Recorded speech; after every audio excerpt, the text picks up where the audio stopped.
Bertsozale elkartearen egin beharra da bertsolarien, gai jartzaien eta oro har sortzaileen lan baldintzak duintzea eta babestea. Sortzez ere halaxe izan zen eta urteak dihardu egin horretan. Covid garaian gaia, sortzaileen lan baldintzen gaia bete-betean mahai gaineratu zen eta ordu hartan Jaurlaritzak ere autonomoen lan baldintzak duintzeko diru laguntzak sortu zituen. Bertsolarien epigrafea hortik kanpo gelditu zen, naiz eta gerora aldarrikatuta aintzat hartzea lortu zen. Aldita garai berean sormen kutxa sortu zuen bertsozale elkarteak, herrialdetako bertsozale elkarteen diru ekarpenari esker, bertsolarien eta sortzaileen lan baldintza materialak duintzeko. Ez zen erabili, eta hori dela eta helburu berberari bide eman asmoz martxan jarriko da. Aipatu beharra dago garai horretan lanartearekin izandako elkarlana, harremana estua izan da. 2019an sortu zen lanartea sortzaileen lan baldintzak duintzeko eta hori dela eta eskuz esku aritu gea. Kultur eremuan dagoen prekarietateaz jakitun gara, eta guk gure eremuan eragiteko aukera eta beharra ikusi dugu eta horri heldu diogu. Sustapenaz ari garenean sarri, sustapen kuantitatiboa soilik ez gara ari baita kualitatiboaz ere. Hau da, saioak ahalik eta gehien egitea baino, nolako saioak antolatzen ditugu, ze baldintzatan, badagokigu horri ere heltzea eta zentzu horretan eragiteko ardura hartu dugu. Bueno, nik uste dut prekarioa dela gizarteak berak ez duelako konsideratzen gure jarduna lan moduan. Gu ikusten, eskaitu ikusten langile batzuk. Hortik dator, gizartea diogunean, da erakundeak, lan kontu eta arduratzen diren guzti horiek, baina uste dut oro har gertatzen den gauza bat dela. Herritar arruntaren begietara ere, gu gara gure rato ona pasatzen gabiltzan jendea gure jardunean. Orduan hor badago zera bat. Horre dakar gero, ez existitzea gure jarduna langilearen kategorian inun zehazki. Eta hori areagotzen du oraindik gure jarduna euskaraz izateak eta gainera bertsolaritzaren kasuan ia euskaraz bakarrik ematen dan jardun bat izaterakoan. Orduan nik uste dut hortik datorrela. Eskara existitzen langile moduan munduaren begietara. Sektorean dauden gabezi eta arazo guztiei ezin diegu erantzun jakitun gara, hau urrats bat baino ez da, baina adibidez, soldatapeko langileok lanera bidean istripua izango bagenu, denbora tarte horretan diru ekarpena izango genuke, sortzaileen kasuan aldiz ez da horrela. Edo beste adibide bat jarriz, afoniko edo ahotsi gabe geldituko balitz sortzaileen bat, asteburu horretako saioak ez egiteagatik hilabeteko diru zati handi bat galduko luke.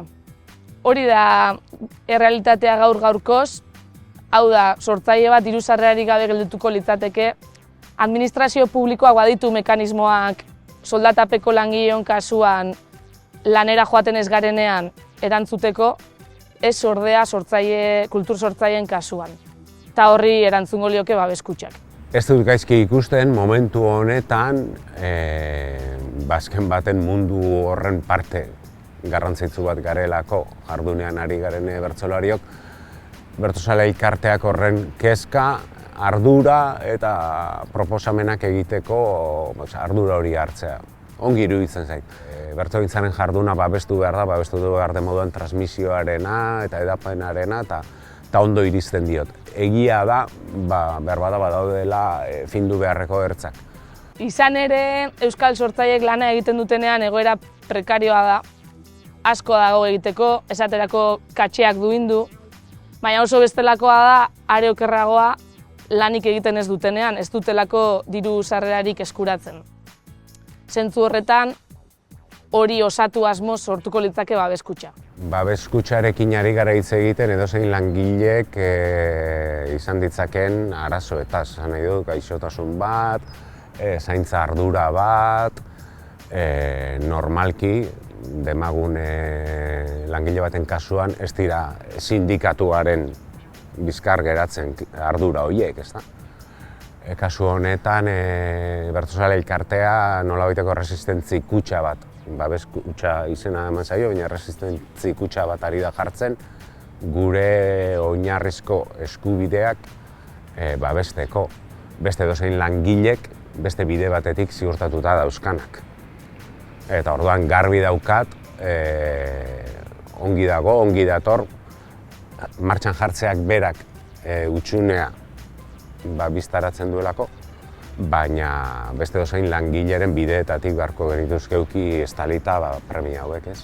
Badira kulturgilentzako beste babes sistema batzuk, Ipar Euskal Herrian esaterako intermitentziarena, ez da ideala, baina Hego Euskal Herrian horrelakorik ere ez dago. Guk gure esku zegoen horri heldu diogu, diru poltsa bat sortu dugu irizpide sorta batekin, sortzaileen ezintasun puntual eta behin-behinekoi erantzungo diona.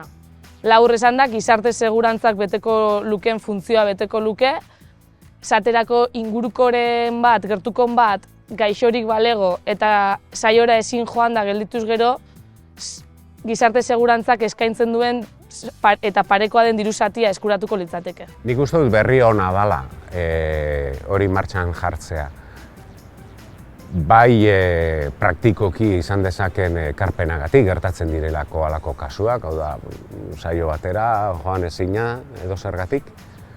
Baina behar bada nik pertsoneki garrantzi gehiago ematen diot kasuistika hori Bertsozale elkartearen hori zera guztietan biztaratzeari, ez da.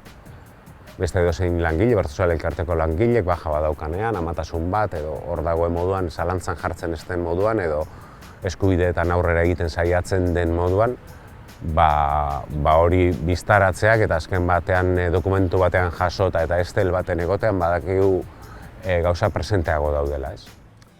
Sortzaileek eskatu beharrik eduki gabe zuzenean aplikatuko da, betiere lanku edota elkartearen bidez lotutako saioetan, hau da, errealitatearen 25%, plazaren 25%, erantzungo lioke. Garbi daukat baita ere gure jokeragatik eta taula gainean dabilen edozeinen ezagutzen dudan jendearen izaeragatik bertsolaria saiatuko dela hori ez erabiltzen. Oso premia gorriak izan beharko dutela bertsolari bat saio batera ez joateko. Baina uste dut guk ere geure burua teorikoki ez praktikoki langile moduan ikusteko ezinbestekoa direla halako elementuak, ez? Honek geure buruari galdera hori egitera ere eramango gaitu, ez? Baldintza hauetan joan behar dut, normalki egiten ez den galdera bat, ez?